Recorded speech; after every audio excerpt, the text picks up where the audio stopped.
Okay, so we are now going to add our Petersham ribbon to the inside of the cloche, the wool cloche that we made in class. I finally got mine pulled, and I added my trim from my historical research, and I did a little decorative stitching, which I'm moderately pleased with, but whatever. I like it. I also live in a climate where I'm not going to wear a wool cloche more than 2 weeks out of the year. If that. So if you live in a place that has snow, which I don't, you'd want to size your hat. Due to the pandemic and the inability to get the supplies that I need right now, I can't show you that process. But you can definitely do some research on what that looks like. Back in the day, they sized with gelatin, which I also don't happen to have laying around at home. Because you hate Jell-O. Yeah, because I hate Jell-O. But there's also a chemical sizing product you can get online. Anyway, can't get to it, so now I have this super soft, which is not a bad thing when stitching, cloche. I need to add my hat band into that cloche. The hat band prevents the oils and the sweat and the hair product and the makeup and the whatever else that's going on your head from staining your hat, because this is easier to replace than that is. We need to shape this. If we try to put it in straight like this, it won't sit right. It'll buckle and look really weird and be very uncomfortable to wear. This is Petersham, and you can see the bumps. See the bumps? This is a woven ribbon, unlike grosgrain that you get at Joann's or Michael's. You don't have this bumpy edge on grosgrain because it's heat sealed. So grosgrain will not shape like this, but Petersham will, and it has 100 million different uses. To shape your Petersham, you're going to take your nice hot iron. Oh, I don't want that wrinkle. Bad wrinkle. And you're going to push away and not steam your fingers, because that doesn't feel good. No. Push away and pull the ribbon towards you. Stop steaming your fingers. Yeah, well, I'm heat resistant. At this point, yeah. Yeah. The goal is, and this one's already been shaped at least once, so it wants to really crinkle up. The goal is to push hard on your iron and pull against that. There we go. That's what I'm talking about. I wasn't pushing hard enough. And we don't want that crinkle. Push and pull. Decrinkleify. And decrinkle. So, when I lay this out, I have this lovely curve. Because a hat slopes up, generally speaking, because our heads are wider here than they are at the top, generally speaking. So I want to make sure that I'm putting this wide edge to the top and the narrower edge to the bottom so that it sits flat. You're fine. Keep going. Okay, I want to find my center back. This is my center back. You said this side was center This back. side is my center back. That's what you had said. I've yes. rearranged this a couple of times. Yes. Okay. This is my center back. I have 2 extra inches here so that I can overlap the center back because I don't want my... I want them to kiss, but I don't want them to stand apart from each other. So the easy way to do that is to lay the first part down, the first extra inch down flat, and then fold the last inch over it, and that way you get a clean finish, but you don't miss any. You don't have your edges sitting away from each other. So again, because this is sized, or not sized, excuse me, because this is not sized, I can manipulate this wool a lot easier than if it were sized. And I'm going to show you this stitch 2 or 3 times, but I'm not going to make you sit and watch me stitch the whole thing. I'm also going to show you this stitch on the black ribbon in the brown and purple hat. It's all very dark. And if I were to stitch this in a matching color, it would be impossible to see. So I'm going to stitch it in white so that you can see it. And then I will take it out and do it correctly because I may want to wear this hat someday. I may give this hat away to somebody. You don't know. I don't know. Nobody knows. Nobody knows. So I'm going to lay this. I'm not laying it directly on my edge, but I don't like this little stitch line that the hat came with originally.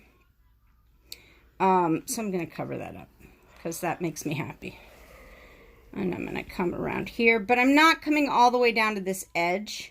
I don't need to come all the way down to the edge.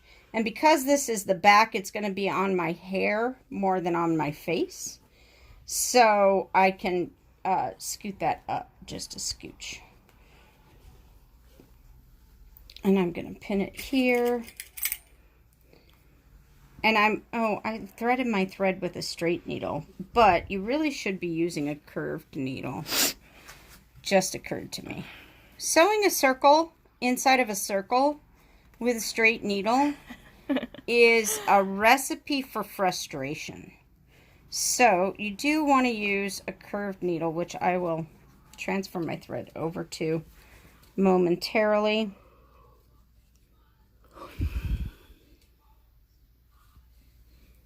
There we go. Lovely.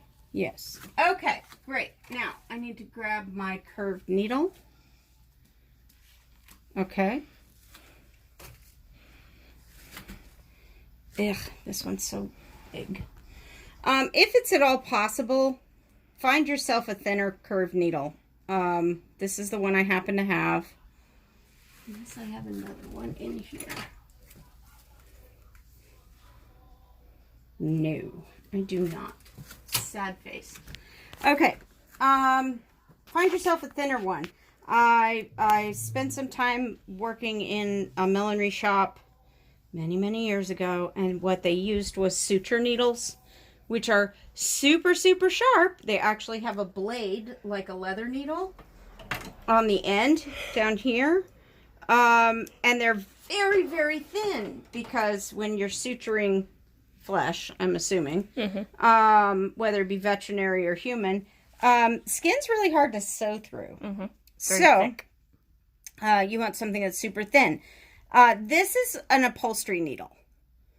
Upholstery is not necessarily difficult to sew through, but when you use a super thick needle like this, it gets more and more difficult. So do what you can to find a thinner needle. This is what I have, and we're making do with what we have. So I'm going to hide my knot in the fold.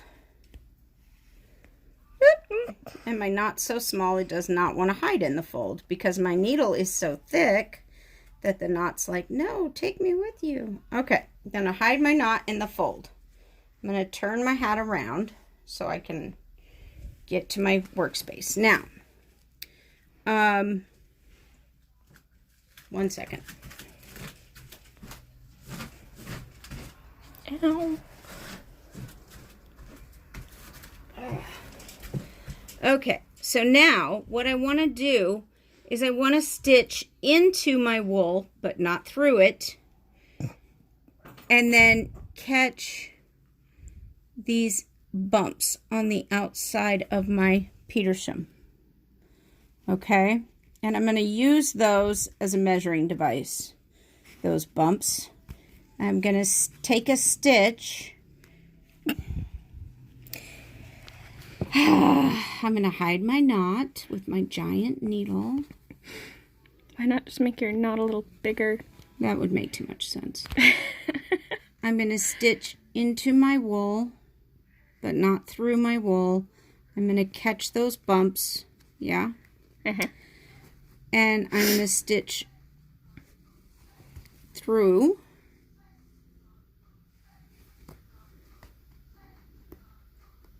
Get up there. Oh, good Lord. Okay. Well, we can edit this bit out. Yeah, we can. I'm going to switch back to my regular needle. I would suggest you do this on a sized hat with a curved needle, but my curved needle is so gigantic that it's pulling my thread my, it's pulling my knot all the way through, and it's causing me more frustration than trying to sew a circle inside of a circle with a straight needle. So I'm going through my wool and then through my Petersham, just like that. Okay, so this is what's called a felling stitch. I'm going to do all of my travel in the wool. I'm going to pop out and take a stitch, and I'm going, I want to say 4 or 5 bumps. If you try to do this every 2 or 3 bumps, it's going to take you forever. So it doesn't have to be that tiny.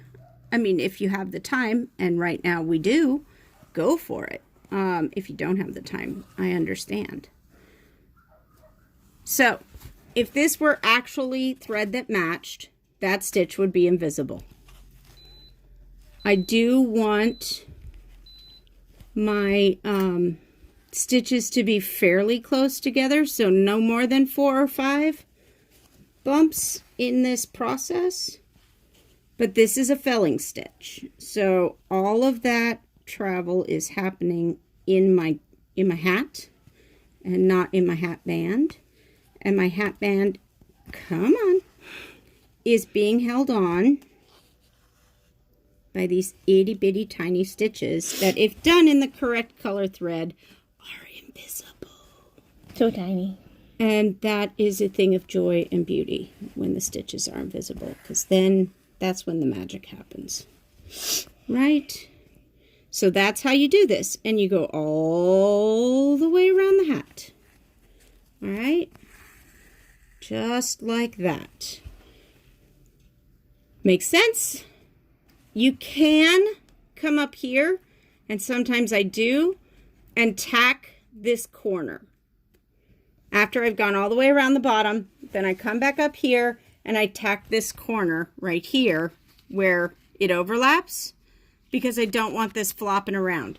But there is absolutely no reason whatsoever for you to stitch the top edge of that all the way around as well. It is frustration, and there's no reason for it. So, happy sewing, and I will see you in class.